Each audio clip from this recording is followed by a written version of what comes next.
to hear the bans. Moderator, I want you to go first after we get this down because we tend to steamroll.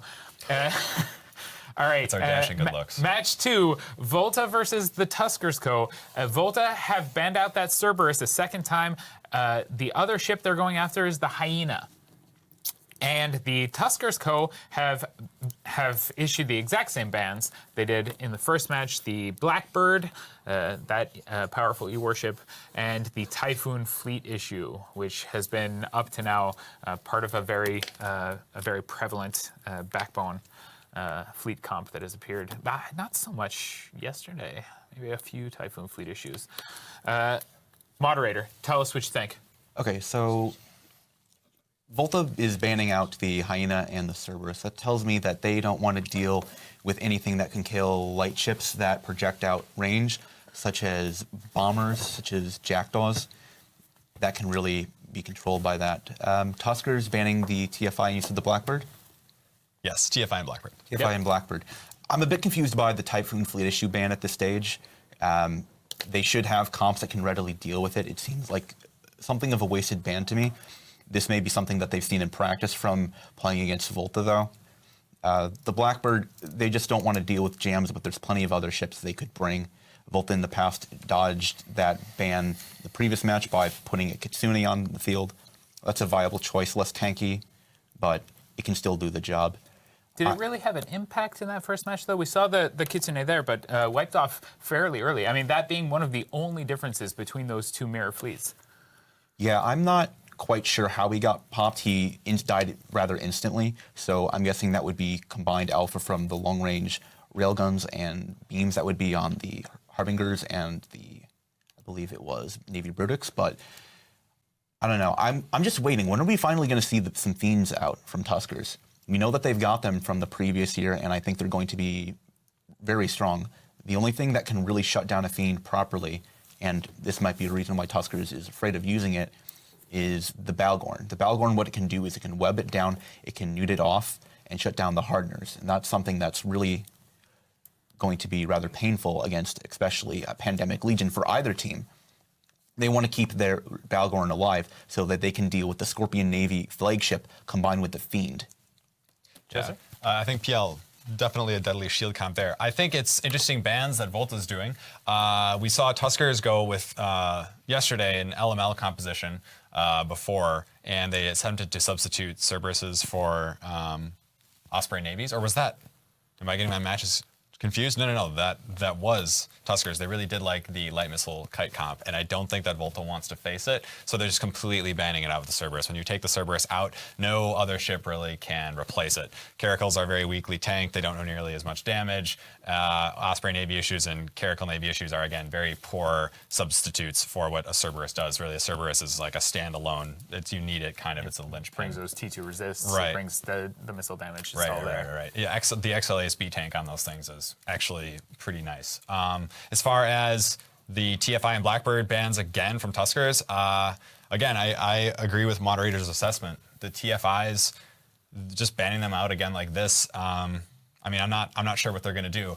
Unless they're going to play better and execute better with their Balgorn than the last match, I'm not liking how these bans are going. I think that V0LTA's ahead here, and they're banning out things that Tuskers really likes, and that Tuskers is just doing these, just kind of standard bans, if you will. They're not really like banning to the target team. While it seems to me that V0LTA is like in Tuskers' head, they're banning their Cerb, they're banning their Hyenas, they're banning their LML missile comp that they've liked so much. Now, is it possible that you get a little tangled up in there? That maybe Tuskers is doing the smart thing by just making sure they know what's not going to appear. They don't worry about what V0LTA's crafting behind the scenes, and they just say, this is the one thing we don't want to fight. We can face everything else. If you do that, you can just ban out.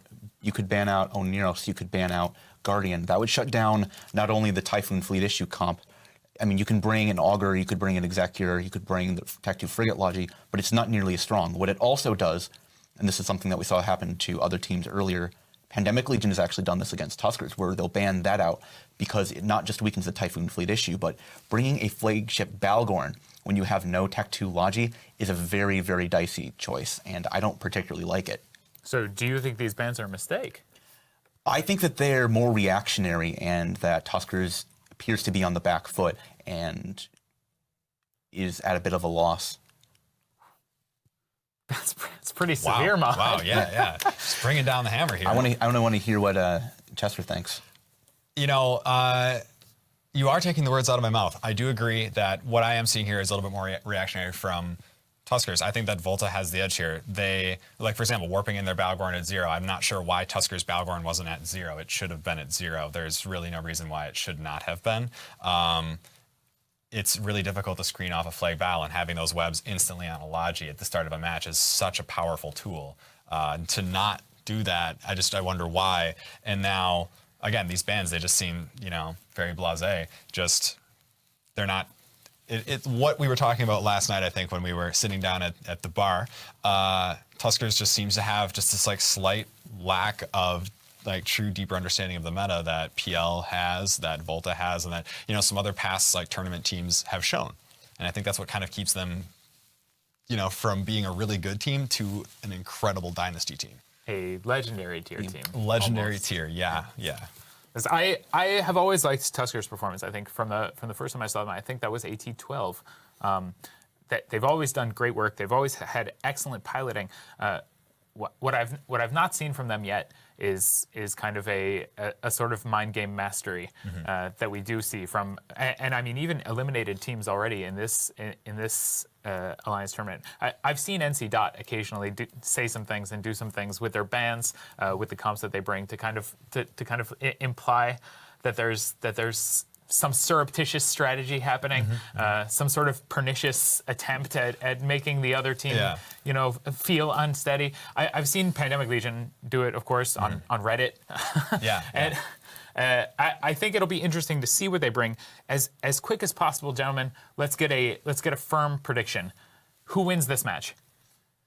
With these bans and not knowing what the comps on field is, painful to say, but Volta. With Control Fleet, Tick, and Mystical Might, no question. Volta. 2 votes for Volta. Tuskers, a tough row to hoe as we move into this, the second match of this best of 3 series, series 125 of Alliance Tournament 14 versus Volta versus Tuskers. We go to the booth with Garayan and CCP Fozzy. Welcome back, everyone, to round 2 here of We Form Volta versus the Tuskers. I'm here with CCP Fozzy, and look who's back on the field, Silly Mansua and his Balgorn for the Tuskers. So the Tuskers are bringing a very similar setup to what we saw last time, a Balgorn on Arrows, 2 Fleet Hurricanes, 2 Navy Brutixes, Sweetbull, 2 Purifiers, and a Krur.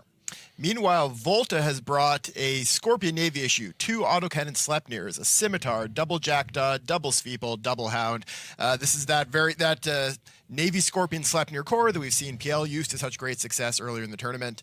This is the flagship for Suleiman, and he looks like he's learned his lesson. He has warped in at just 5 kilometers this time. Not quite at 0, but he's right in close there to be able to get that tackle on the Logi. The countdown is going to be starting in just a moment. You can see here that the Volta team has warped in about half the team at 30 and about half the team at 50, while we've got a fully staggered set from the Tuskers with Suleiman in at about 5 kilometers, and then the rest spread out with the bombers out there with the Logi right at the back.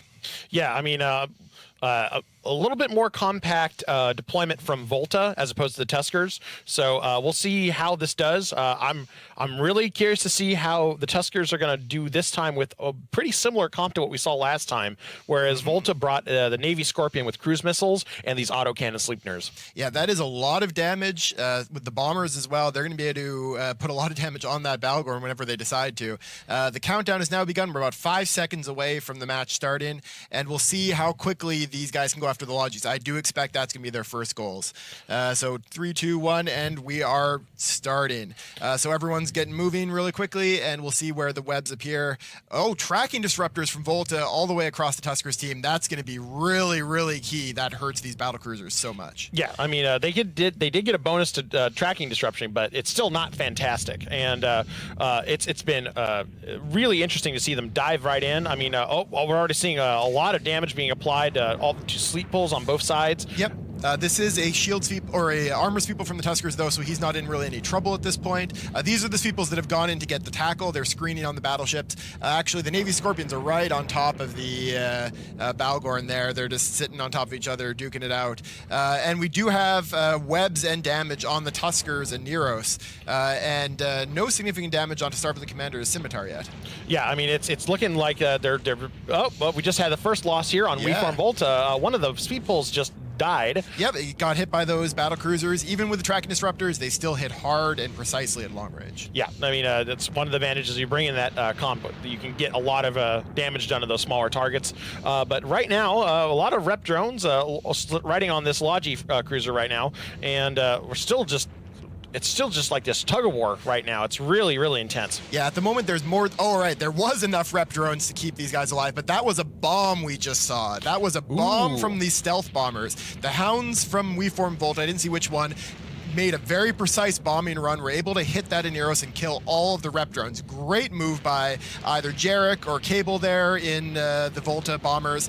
Now, Volta is losing their Scimitar, but it looks like Skylar is going to be coming quite right behind it, basically. Yeah, I mean, critical hit there for that, getting those rep drones off, because we've seen that over and over again these last couple of days, where several flights of rep drones can keep these ships, as long as they keep their transversal up, alive. But in this case, they lost the Scimitar, but got the Aneros. But it's again, you know, what's the trade here? I mean, we do have a Logi trade, so both teams have now traded Logi. Two of the sweeples down from WeForm Volta. That's going to leave the Tuskers much more free to move around the field with the tackle off them. We're going to see where the damage comes next. It looks like I got a Navy Brutix of Jaxley taking a lot of damage for Tuskers, and meanwhile, Tuskers is trying to kill the Volta bombers. Yeah, it looks like they're both going for the support right now on Volta side, whereas on Tuskers, it looks like what's getting shot by them from Volta is they're going for that Navy Brutix there by So Jarley. this is that same move that we heard Chesser talk about from Volta, immediately going after to take down one of the battle cruisers after killing the Logi.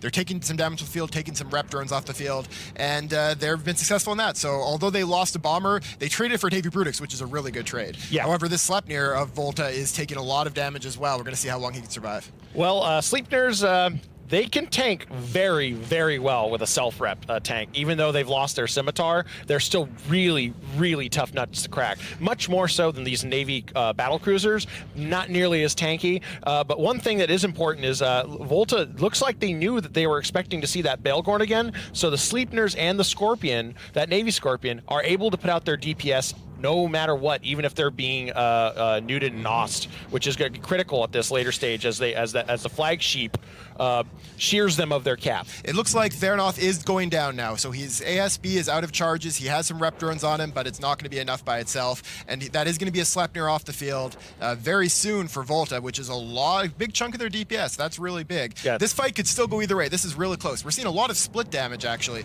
Damage onto both one of the Navy Brutixes and one of the Fleet Hurricanes for Tuskers. Sleipnir down. It looks like that's just a case of the ships shooting at what's close to them. The Sleipnirs needing to shoot at what's close to them while they move towards a preferred target. Well, that's a third of their core gone. I mean, Navy arguably Scorpion even more than dropping that. So fast. Yeah, this is really because there's no Logi right now. Those two Navy Hurricanes, that Navy Brutix, along with that Balgorn, are trying to put as much pressure as they can on what's remaining core of this fleet from WeForm Volta to pull out a win here. All right, so what we see is the Balgorn of Suleiman Shul is right on top of the Mystical Mites Navy Scorpion there. Suleiman has used his smart bomb to clear off all of the rep drones that had been on the Navy Scorpion, as we see the last Hound there explode. So it looks like they are doing enough pressure to just barely break the tank of this Scorpion, and they'll do better once he runs out of cap charges. But if that Brutix goes down, the Scorpion might be able to survive. Yeah, I mean, it's critical right now that this Latronicus stay up and alive so you can apply the DPS that they have left onto this Navy Scorpion. The Scorpion's not going anywhere. I mean, they're not known for their speed, especially if they've been neutered completely dry. The other thing they might be trying to do is just cap them out so they can turn the hardeners off. All right, so the lack of tackle on this Volta team is causing them a bit of trouble. They've got a Jackdaw. It looks like TikTok's heading over there. Scorpion's going into structure. Scorpion is dropping really fast. He's taking damage from the Balgorn. Well, actually not much from the Balgorn, but he's getting neutered with the Balgorn. But from all three of those battle cruisers. And Latronicus's Brutix Navy issue is surviving for so long. This ship has a lot of hull HP, and at the moment, he's just free to roam around, reducing the damage, keeping him out of range of that Sleipnir. Yeah, I mean, he's not moving very fast. He's only at like 6 meters a second, and it looks like that kind of bit him bit him in the butt there. Well, he was going to die to cruise missiles anyways, but what was important is he kept himself out of range of that slap. So it looks like the Navy Scorpion is going down. Mystical Knight dropping into the last slivers of structure. It looks like we're going to see this series go to 3. The Tuskers bringing out the flagship again, bringing the same, very similar setup once again. Wow, the Navy Scorpion is boosting, though. He got to survive just long enough to get his ASB going. He may actually pull this out. Well, it looks like they're pulling off damage so they can put on that Jackdaw, but the Hurricane right now is dropping into the street armor. Yeah, the Scorpion, though, what happened was, so he has an ancillary shield booster. He's going to drop now, right? Oh, another bit of structure taken off from him. He's just holding on every second. He needs to be the amazing hero of this match. There he goes. He did go down. Here's the question.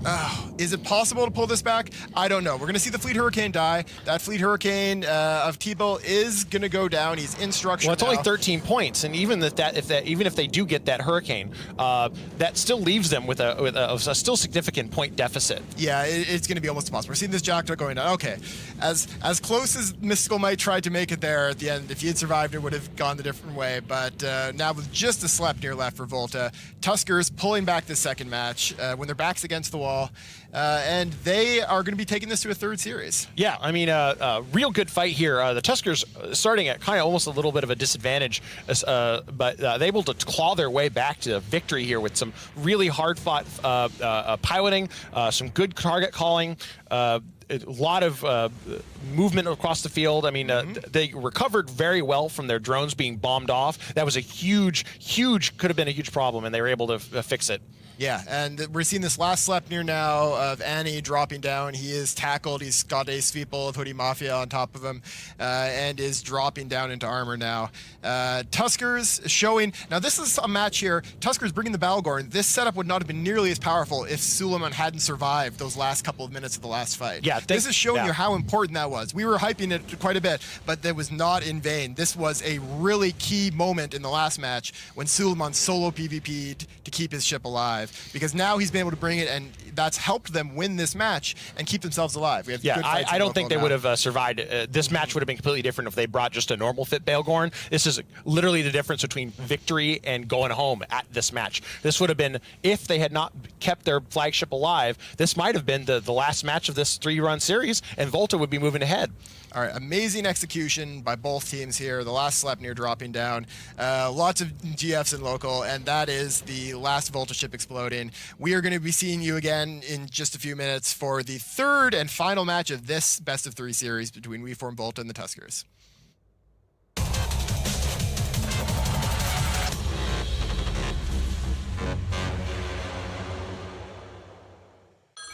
You just made me drop my fucking biscuit in my tea. I hate you.